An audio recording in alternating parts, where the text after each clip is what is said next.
नमस्कार, स्वागत है आपका 4 बजे की 4 बड़ी खबरों में। मैं हूं आपके साथ देवेंद्र कुशवाहा। पहली बड़ी खबर उत्तर प्रदेश से है, जहां करीब 8000 मदरसे गैर मान्यता प्राप्त मिले हैं। दूसरी बड़ी खबर मध्य प्रदेश के खनिया थाना से है, जहां शिक्षकों ने सरकारी स्कूल को मैखाना बना दिया है। तीसरी बड़ी खबर राजस्थान के नागौर से है, जहां मेड़ता सिटी में लोग पानी की किल्लत से जूझ रहे हैं। चौथी और आखिरी बड़ी खबर यूपी के कानपुर से है, जहां विधायक सरोज कुरील सड़कों पर उतरी। तो आइए शुरू करते हैं 4 बड़ी खबरें।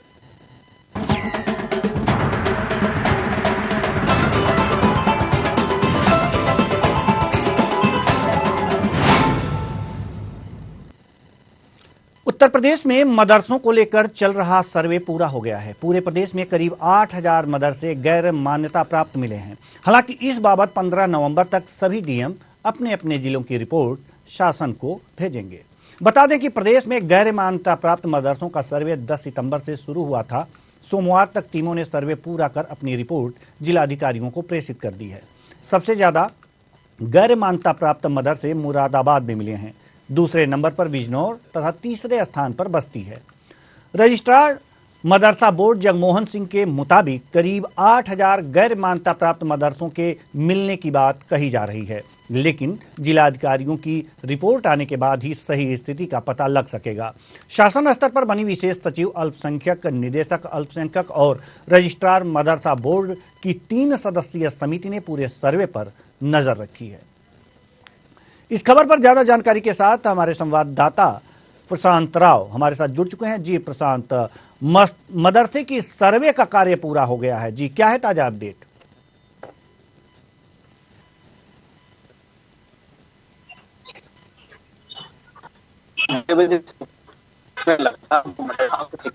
उसको लेकर उत्तर मदरसा सर्वे करवाया है।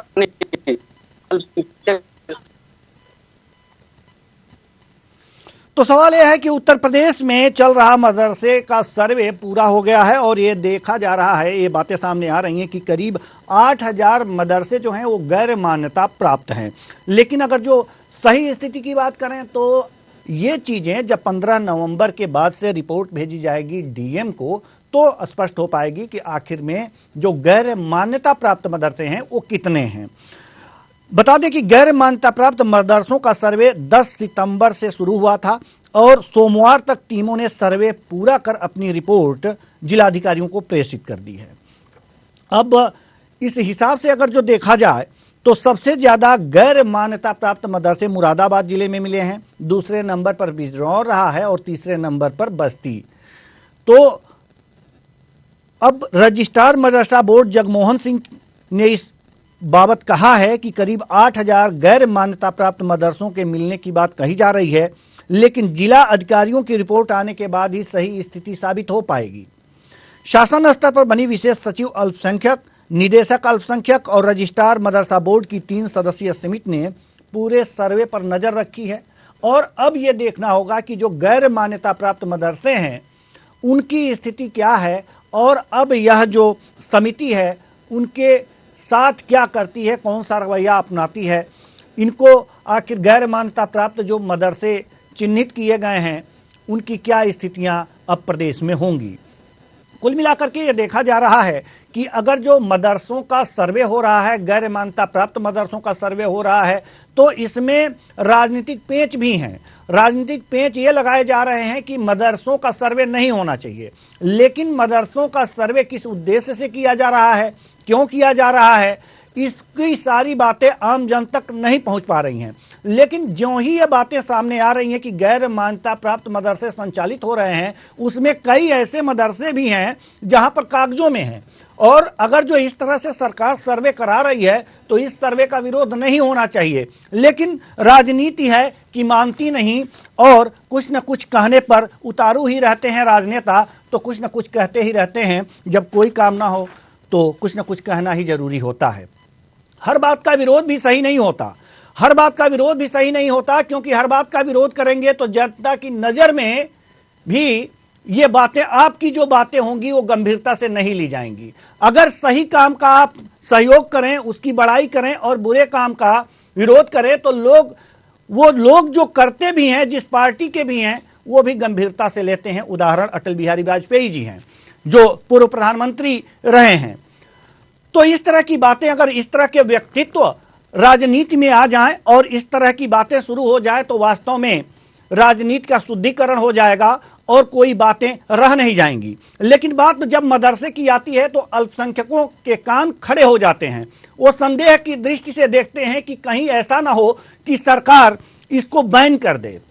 सवाल यह नहीं है कि जब आप शिक्षा के लिए कुछ कार्य कर रहे हैं, उसको आगे बढ़ाने का काम कर रहे हैं और संस्कृति के लिए काम कर रहे हैं, तो संविधान आपको पूरा अधिकार देता है शिक्षा को समुचित व्यवस्था करने की। आप कर सकते हैं, यह आपका संवैधानिक अधिकार है, इसमें डरने की कोई बात नहीं। लेकिन नेता हैं कि मानते नहीं, वो कुछ न कुछ करते रहते हैं और ऐसा कुछ कह जाते हैं जिससे कि अल्पसंख्यक समुदाय के लोगों को कुछ संशय होने लगता है। और यह संशय नहीं होना चाहिए, हमेशा ही अपनी बुद्धि और तर्कों का प्रयोग होना चाहिए। तो आपको बताएं कि एक बार फिर हमारे संवाददाता पंकज राव हमारे साथ जुड़ चुके हैं और मैं पंकज राव वही प्रश्न आपसे पुनः करूंगा कि वास्तव में जो मदरसों का सर्वे हुआ है, उस सर्वे में आखिर क्या कुछ निकल करके आया है, क्या है अपडेट आपके पास, प्रशांत राव?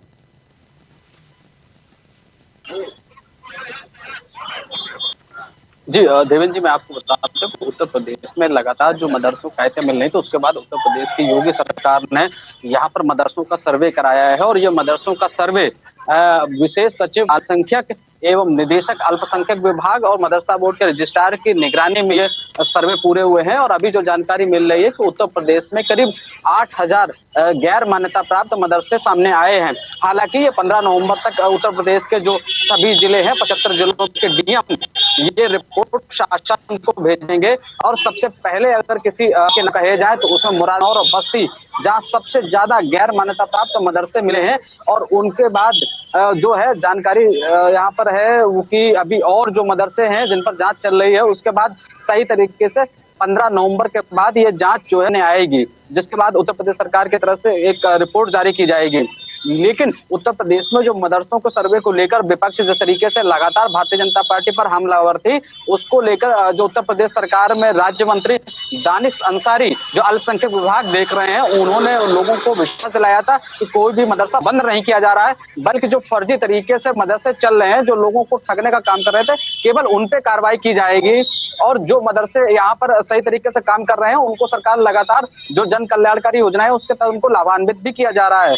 और इससे अभी जो उत्तर प्रदेश में देखा जाए मदरसा सर्वे को लेकर जो राजनीति यहाँ गर्म हो रही है, जो अयोध्या में बाबरी मस्जिद के पक्षकार और उसके वकील जफर याब जिलानी, उन्होंने भी एक बयान जारी करते हुए जो मदरसा संचालक है उनसे कहा है कि किसी भी मदरसा संचालक को सरकार से कोई अनुदान लेने की जरूरत नहीं है, क्योंकि जो मदरसे हैं वो चंदे के आधार पर चलते हैं, इसलिए वो अपने चंदे के आधार पर और अपनी सक्षमता के आधार पर मदरसे चलाएं। सरकार से अनुदान लेने की जरूरत नहीं है, ना ही सरकार की सहयोग की जरूरत है। हालांकि लेकिन फिर भी उत्तर प्रदेश की जो शिक्षा नीति है और मदरसा बोर्ड है उसके तहत यहाँ पर मदरसा संचालकों को वो नियम पूरे करने पड़ेंगे। अभी ये रिपोर्ट बहुत ही जल्द 15 नवंबर को जब डीएम सारी जो है शासन को रिपोर्ट भेजेंगे, उसके बाद साफ हो सकेगा तो उत्तर प्रदेश में कि जो फर्जी मदरसे हैं वो किस आधार पर फर्जी घोषित किए गए हैं। ठीक है, बहुत बहुत धन्यवाद आप प्रशांत राव इस तमाम जानकारी के लिए। तो उत्तर प्रदेश में जो मदरसे हैं उसका सर्वे हो रहा था, गैर मान्यता प्राप्त मदरसे 8000 के करीब बताए जा रहे हैं। इस पर तमाम जानकारी दे रहे थे हमारे संवाददाता प्रशांत राव। रुक करते हैं दूसरी बड़ी खबर की ओर। खबर शिवपुरी जिले के खनिया थाना से है, जहां शासकीय प्राथमिक विद्यालय पोटा में शिक्षक और सीएसी दारू मुर्गा की पार्टी कर रहे थे। शिक्षक का नाम मनोहर सिंह बुंदेला और सीएसी करण सिंह बुंदेला पर विद्यालय में दारू मुर्गा की पार्टी करने का आरोप लग रहा है। वैसे विद्यालय को विद्या का मंदिर कहा जाता है, जहां भविष्य को संवारने के लिए नन्हे मुन्ने बच्चे शिक्षा ग्रहण करते हैं। लेकिन स्कूल में शराब और कबाब की पार्टी से शिक्षकों की कार्यशैली पर सवाल खड़े हो रहे हैं। बता दें कि वार्ड क्रमांक 17 शिवपुरी जिला पंचायत सदस्य के पति ने शिक्षक की यह करतूत कैमरे में कैद कर ली। ऐसे में जिला पंचायत सदस्य के साथ शिक्षक ने झूमा झटकी भी की। तस्वीरों में देखिए कि ये शिक्षा के मंदिर में मुर्गा और शराब की पार्टी चल रही है और जब इस तस्वीर को खींचा जा रहा है तो विडंबना देखिए कि इनके साथ झूमा झटकी भी की जा रही है। वास्तव में यह देखा जाए तो शिक्षा का मंदिर है, यहां बच्चों के भविष्य को संवारने की बातें कही जाती हैं, लेकिन सवाल यहां पर यह उठ जाता है कि इस शिक्षा के मंदिर में मुर्गा बन रहा है, आप तस्वीरों में देख सकते हैं, और यहां पर दारू पार्टी चल रही है। क्या कहें, ऐसे शिक्षक से क्या उम्मीद लगाई जा सकती है जिन्हें गुरु की संज्ञा दी जाती है और गुरु को दूसरा भगवान भी माना जाता है क्योंकि वो एक दिशा देता है एक विद्यार्थी को। जब गुरु खुद ही पथभ्रष्ट है तो ऐसे में वो क्या करेगा, कैसी शिक्षा देगा, यह देखने वाली बात होगी। विद्यालय प्रशासन जो है, शिक्षा विभाग जो है, इसको गौर से देखे, इसे गौर से देखे, इस वीडियो को देखे कि उनके विद्यालय में मुर्गा पक रहा है और दारू की पार्टी चल रही है। ऐसे में पढ़ाई कैसे होगी? मुर्गा और माफ कीजिएगा, मुर्गा पार्टी और दारू दोनों यहां पर मौजूद है और शिक्षा यहां से गायब है। शिक्षक अगर ऐसे हों कि अपने विद्यालय में मुर्गा पका रहे हों और दारू पार्टी कर रहे हों, ऐसे में शिक्षा की दुर्गति होना तय है और यह दुर्गति इस तरह से होती है कि कहा भी नहीं जा सकता। इस खबर पर ज्यादा जानकारी के साथ हमारे संवाददाता हरेंद्र जैन हमारे साथ जुड़ चुके हैं। जी हरेंद्र जैन, ये विद्यालय यानी कि शिक्षा के मंदिर में मुर्गा पक रहा है और दारू पार्टी चल रही है, क्या कहेंगे आप?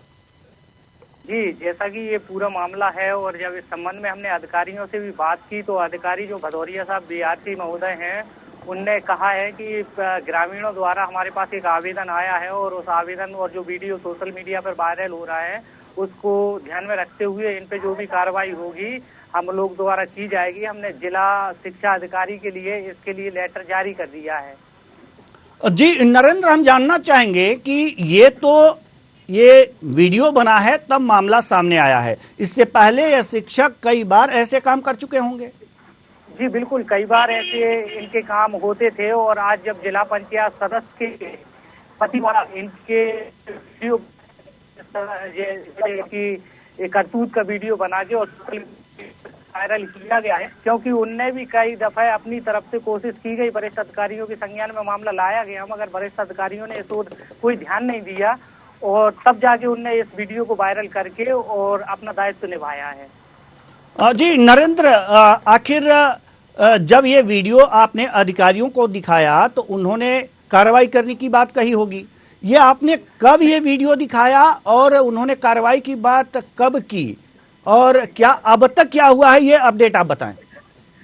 जी, पूरा मामला ये कल का है और जो मुर्गा पार्टी दारू पार्टी इनकी विद्यालय में चल रही थी, ये कल चल रही थी और जब जैसे ही वीडियो वायरल हुआ और वीडियो हमारे पास आया, हमने जैसे ही उनको बताया बीआरसी महोदय को, बीआरसी से हमारी जब बात हुई तो बीआरसी बोल रहे थे ऐसा वीडियो वायरल हुआ है मगर इसका अभी स्पष्ट नहीं हो पाया है। और आज मध्य प्रदेश स्थापना दिवस के कारण ऑफिसों में आधे समय की छुट्टियां घोषित की गई थी मुख्यमंत्री द्वारा, इसलिए उनसे अभी फेस टू फेस बात तो नहीं हो पाई, बशर्ते फोन के माध्यम से उनसे संपर्क हो पाया था बीआरसी महोदय से। अब देखना ये है जिला शिक्षा अधिकारी इस मामले पे कितना बड़ा संज्ञान लेके और क्या कार्रवाई करती है। बिल्कुल, ये देखने वाली बात होगी कि वास्तव में जिला शिक्षा अधिकारी इस पर कार्रवाई क्या करते हैं, ऐसे शिक्षक को इस विद्यालय में रहने देते हैं या फिर नहीं रहने देते हैं। सबसे पहले बड़ी बात तो ये होनी चाहिए कि जब ये वीडियो वायरल हुआ तो तुरंत इस शिक्षक को सस्पेंड कर देना चाहिए था, निलंबित कर देना चाहिए था, उसके बाद जांच कमेटी बैठा देनी चाहिए थी। तो अभी ऐसा कुछ किया गया है या नहीं नरेंद्र? नहीं, अभी ऐसा कुछ नहीं हुआ और बस बीआरसी महोदय ने सिर्फ उनको कारण बताओ नोटिस जारी किए हैं।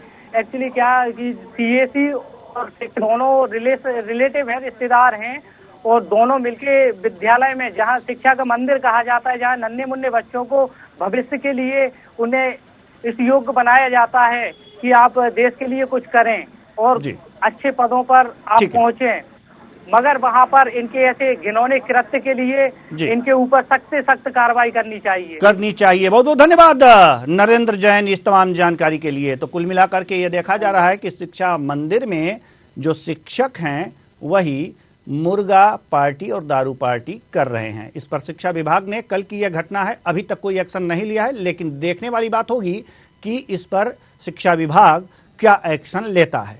फिलहाल रुक करते हैं तीसरी बड़ी खबर की ओर। खबर राजस्थान के मेड़ता सिटी से है। यहां कई इलाकों में लोग जल संकट से जूझ रहे हैं, तो वहीं शहर के शंकर जी की बाड़ी में स्थित जलदाय विभाग की टंकी से हजारों लीटर पानी प्रतिदिन बह रहा है। कॉलोनी के शंकरलाल गहलोत का कहना है कि जलदाय विभाग की लापरवाही के चलते शहर के कई हिस्सों में पानी की किल्लत बनी हुई है।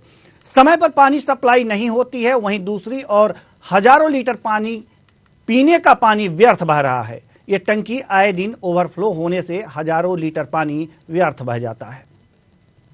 तो सवाल यहां पर यह है कि पानी की किल्लत है और यहां पर पानी जो है देखिए किस तरह से बह रहा है, इसका नुकसान हो रहा है। कहीं लोगों को पानी के पीने की समस्या बनी हुई है, पीने का पानी नहीं मिल पा रहा है और यहाँ जो आप तस्वीरों में देख रहे हैं पानी जाया किया जा रहा है। इसके लिए व्यवस्थित कोई अगर जो व्यवस्था होती, अगर जो प्रशासन सतर्क होता, शासन सतर्क होता, शासन की कमांड प्रशासन पे होती, तो ऐसी स्थितियां देखने को नहीं मिलती। कर्मचारी थोड़े से जागरूक होते और सतर्क होते और इस तरह से जो व्यर्थ हो रहा है, व्यर्थ बह रहा है पानी, यह व्यर्थ नहीं होता। इस पानी की उपयोगिता होती है और यह पानी वहां जाता जहां पर लोगों को पानी पीने की किल्लत है। लेकिन पानी की किल्लत जहां बनी है वहां बनी है और यहां पानी व्यर्थ हो रहा है। इसके लिए आखिर जिम्मेदार कौन है? सवाल यहां पर यह है और सवाल है तो इसका जवाब भी लेंगे आज इसी कार्यक्रम में। जैसे ही हमारे संवाददाता जुड़ते हैं, आखिर ये क्यों पानी बह रहा है, क्यों व्यर्थ हो रहा है, इसके लिए जिम्मेदार कौन है, ये सारी बातें जानेंगे और ये भी जानने का प्रयास करेंगे कि यहाँ का प्रशासन, जो स्थानीय प्रशासन है, वो कितना शिथिल है। अगर जो शिथिल है तो क्यों शिथिल है, इसके पीछे का राज क्या है, ये सारे क्वेश्चंस, ये सारे प्रश्न बन रहे हैं जो दिमाग में कौंध रहे हैं और इसका जवाब हर आम जन को चाहिए। आज हम इसी बहते हुए, व्यर्थ होते हुए पानी पर तमाम सवाल करेंगे और जानने की कोशिश करेंगे अपने संवाददाता से कि वास्तव में यह पानी व्यर्थ क्यों हो रहा है। पानी के लिए लोग भटक रहे हैं, जहां पानी की किल्लत है। यह अगर जो व्यवस्थित कर दिया गया होता तो जहां पर पानी की किल्लत है, इस पानी को पहुंचा करके लोगों की प्यास बुझाई जा सकती थी, लेकिन यह काम नहीं हो पा रहा है और यहां पर पानी व्यर्थ बह रहा है और जहां पर लोग प्यासे हैं वो पानी के लिए इधर उधर भटक रहे हैं। सवाल यह है कि हमारे पास संसाधन भी हैं, लेकिन उसको व्यवस्थित करने वाला जो स्थानीय प्रशासन है वो पंगु बना हुआ है। यह साफ दर्शाता है। अगर वह पंगु नहीं बना होता तो यह पानी व्यर्थ नहीं होता और जहां पर पानी की आवश्यकता होती वो पानी वहां पर पहुंचा दिया जाता। यानी कि हमारे पास संसाधन भी हैं, लेकिन इसके इंतजामात करने के ढंग और तरीके सही नहीं हैं। आखिर यह ढंग और तरीके किसके जिम्मे हैं और यह किसको कौन व्यवस्थित करता है, यह भी हम पूछेंगे अपने संवाददाता से। इस खबर पर ज्यादा जानकारी के साथ हमारे संवाददाता सुशील दिवाकर हमारे साथ जुड़ चुके हैं। और सुशील, आपसे यही हम प्रश्न जानना चाहेंगे कि आखिर ये पानी व्यर्थ क्यों जा रहा है और कहीं लोग पानी के लिए भटक रहे हैं और प्यासे हैं। जी, मैं आपको बता दूं कि मेड़ता सिटी के अंदर यहाँ पर जो है वो पानी की टंकी से ओवरफ्लो होने के चलते हुए जो है वो ये पानी पूरी तरह से यहाँ पर व्यर्थ बह रहा है। हजारों लीटर पानी रोजाना यहाँ पर व्यर्थ बह रहा है। वहीं दूसरी ओर शहर के ऐसे कई मोहल्ले और कॉलोनियां जहाँ पर नियमित रूप से पेयजल सप्लाई नहीं हो रही है, लेकिन यहाँ पर प्रशासन व जलदाय विभाग की उदासीनता आप साफ तौर पर कह सकती हो कि यहाँ पर जो है वो पानी की सप्लाई नियमित रूप से नहीं हो पा रही है। वहीं दूसरी ओर यहाँ पर पानी जो है वो व्यर्थ बह रहा है। यहाँ पर पानी की टंकी ओवरफ्लो होने के चलते हुए पानी व्यर्थ बह रहा है और कई बार यहाँ के स्थानीय लोगों ने यहाँ के जलदाय विभाग के अधिकारियों को सूचना दी, लेकिन अधिकारी उदासीन है। यही वजह है कि मेड़ता सिटी में पानी की टंकी से जो है वो पानी व्यर्थ बह रहा है। हमारे साथ कुछ लोग भी मौजूद हैं, उनसे भी आपसे यहाँ के हालात के बारे में बताएंगे कि किस तरह से यहाँ पर पानी जो वो व्यर्थ बह रहा है और विभाग जो इस पर ध्यान नहीं दे रहा है। जी, आपने पूछा है लोगों से कि यहाँ पर जलदाय विभाग की कमी है और जलदाय विभाग की यह जिम्मेदारी है कि इस पानी को बचा करके वहां पर पहुंचाए जहां पर पानी की किल्लत है। तो आखिर ये जलदाय विभाग ऐसा कर क्यों नहीं रहा है? जी, मैं आपको बता दूं कि ये साफ तौर पर जलदाय विभाग की उदासीनता है। क्योंकि जलदाय विभाग को यहाँ के आमजन के द्वारा, यहाँ के कॉलोनी वासियों के द्वारा कई बार इस समस्या से अवगत कराया गया है, लेकिन उसके बावजूद भी जिम्मेदार अधिकारी जो है इस समस्या पे ध्यान नहीं दे रहे। यही वजह है कि जब जब ये पानी की टंकी ओवरफ्लो होती है तब तब यहाँ पर हजारों लीटर पानी जो वो सवाल ये है ना दिवाकर, सवाल यहाँ पर ये है कि अगर जो अधिकारी जो हैं और कर्मचारी बातों को नहीं सुनते हैं, समस्याओं को अनदेखा करते हैं, तो उसके लिए हमारे जनप्रतिनिधि होते हैं, स्थानीय विधायक होते हैं, स्थानीय नेता होते हैं, वो हाथ पे हाथ धरे क्यों बैठे हैं? जी देवेंद्र, मैं आपको बताना चाहूंगा कि इसी मुद्दे को हम हमारे न्यूज प्लेटफॉर्म के माध्यम से यहाँ पर प्रशासन तक और विभाग तक और जनप्रतिनिधियों तक पहुंचा रहे हैं, और उनसे भी अब इस पूरे मामले में कड़ी से कड़ी तौर से वे पूछेंगे कि क्यों नहीं जिम्मेदार जनप्रतिनिधि इस पूरे मामले में हस्तक्षेप करते हैं, क्यों नहीं इस तरह के अधिकारियों पर नकेल कसी जाती है। हमारे साथ फिलहाल कुछ लोग मौजूद हैं, उनसे भी बात करने की कोशिश करेंगे कि यहाँ पर किस तरह से जो है वो पानी व्यर्थ बह रहा है, क्या जो पूरी दिक्कत है वो यहाँ पर आ रही है। हमारे साथ यहाँ की स्थानीय निवासी शंकर लाल गहलोत है, उनसे जानेंगे। शंकर लाल जी, आप बताइए सर, किस तरह से यहाँ पर पानी व्यर्थ बह रहा है? बताओ, पानी यहाँ पर जितनी बारी ओवरफ्लो होता है उतनी बारी ये पानी आप देख रहे हैं, इसी तरह से रोज पानी नीचे गिर रहा है। बूंद बूंद पानी के लिए सरकार बोल रही है इस पानी को बूंद बूंद बचाओ। क्या बचाते हैं? हमने कई बार प्रशासक को मैसेज भी दिया, हम एक दूसरे को बोलते हैं, लेकिन यहाँ पानी से बचाने की नाम नहीं लेते हैं। प्रशासक में अधिकारियों को ध्यान देना चाहिए। पानी हम लोगों को 7 दिन तक हमारे को घरों में पानी नहीं मिलता है, और इधर रोज वेस्ट पानी होता है वो हम देख नहीं सकते हैं। बिल्कुल, आप साफ तौर पे देख सकते हो कि किस तरह से जो हो यहाँ के हालात बने हो, और स्थानीय लोगों ने भी यहाँ पर जलदाय विभाग के प्रति अपनी नाराजगी जाहिर की है। जी बहुत बहुत धन्यवाद सुशील दिवाकर इस खबर पर जानकारी देने के लिए। तो कुल मिलाकर के देखा जा रहा है कि कहीं पानी व्यर्थ बह रहा है और कहीं लोग प्यासे हैं, लेकिन जिसकी जिम्मेदारी है वो अपनी जिम्मेदारी सही ढंग से नहीं निभा रहा है। अगर अपनी जिम्मेदारी निभाता तो ये सारी समस्याएं सामने नहीं आती। रुक करते हैं चौथी बड़ी खबर की ओर।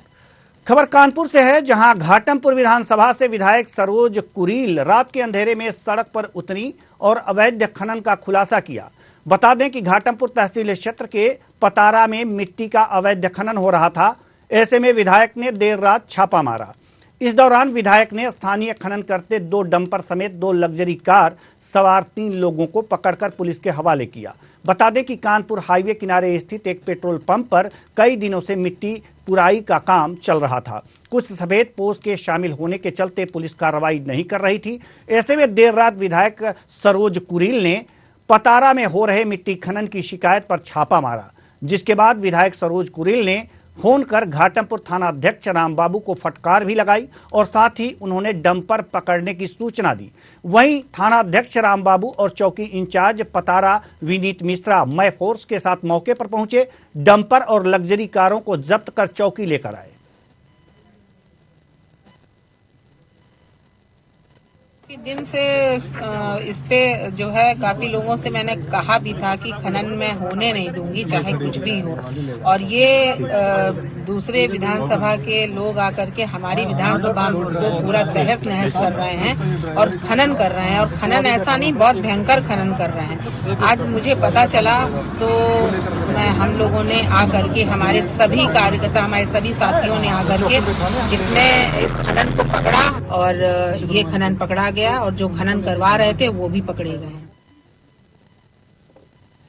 तो सवाल यहां पर यह है कि जहां अवैध खनन हो रहा था और अवैध खनन को बंद करने के लिए विधायक ने जो काम किया है वह वास्तव में काबिले तारीफ है। यह तस्वीर जो देख रहे हैं वास्तव में रात के अंधेरे में सरोज कुरील जो विधायक हैं, उन्होंने अवैध खनन पर छापा मारा और छापेमार कार्रवाई करते हुए वास्तव में 2 डंपर को और एक लग्जरी कार के साथ 3 लोगों को पकड़ लिया, और फिर थानाध्यक्ष और चौकी इंचार्ज को फोन पर सूचित किया, उन्हें फटकार भी लगाई और उन्हें अपने कर्तव्यों की याद दिलाई। ये डंपर देख रहे हैं, ये विधायक के तेज तर्रार होने का नतीजा है। महिला होते हुए भी उन्होंने कर दिखाया है, लेकिन कभी इस ऐसे विधायक जो पुरुष हैं वो कुछ करते दिखाई नहीं देते। हम इन्हें सैल्यूट करते हैं। न्यूज़ आवर की तरफ से हम इस विधायक के हौसले की तारीफ करते हैं। सल्यूट करते हैं। और सही अगर जो इस तरह से जनप्रतिनिधि हों तो वास्तव में अवैध कारोबार जल्द ही बंद हो जाएगा। इस खबर पर ज्यादा जानकारी के साथ हमारे संवाददाता प्रदीप राठौर हमारे साथ जुड़ चुके हैं। जी प्रदीप, विधायक की जो ये छापेमार कार्रवाई थी वास्तव में काबिले तारीफ है, क्या कहेंगे आप? जी देखिए, कानपुर आउटर के सभी क्षेत्रों में अवैध खनन काफी तेजी से हो रहा है, जिसको लेकर के खनन माफिया को राजनीतिक संरक्षण भी प्राप्त है। उसी में ये मामला घाटमपुर विधानसभा क्षेत्र का है कि घाटमपुर की जो विधायिका है सरोज कुरील, उन्होंने अपने कार्यकर्ताओं के साथ देर रात जाकर के घाटमपुर क्षेत्र में रामचंद्र गुप्ता के पेट्रोल पंप पर पढ़ाई कर रहे 2 डंपर समेत 3 प्राइवेट कारों को पकड़ा है और उसके बाद में क्षेत्रीय थानाध्यक्ष को सूचना देकर उनको क्षेत्रीय थानाध्यक्ष और चौकी इंचार्ज को सुपुर्द किया, जिसके बाद चौकी इंचार्ज और थानाध्यक्ष ने ये बताया कि ठीक है प्रदीप जी। सवाल यहाँ पर यह है कि अगर जो विधायक ने ऐसे काम किए हैं और तो ये सराहनीय काम है और इस तरह के काम होने चाहिए, लेकिन ये तो काम जो था वो स्थानीय प्रशासन का था, पुलिस बल का था। अगर वो छापेमार कार्रवाई करती तो वास्तव में कोई और बात होती, लेकिन विधायक ने जागरूकता दिखाई और इनको फटकार लगाई, ये काबिले तारीफ है। बहुत बहुत धन्यवाद आपका प्रदीप राठौर इस तमाम जानकारी के लिए और इस खबर के लिए भी। तो कुल मिलाकर के यह देखा जा रहा है कि वास्तव में जनप्रतिनिधि अगर जो जागरूक हैं और जो ठान लें तो कर जाएंगे, प्रशासन को फटकार भी लगाएंगे और काम भी, जो गलत काम होगा उसे रोकने में सफलता भी पाएंगे। तो 4 बड़ी खबरों में आज के लिए बस इतना ही। मुझे दीजिए इजाजत, नमस्कार।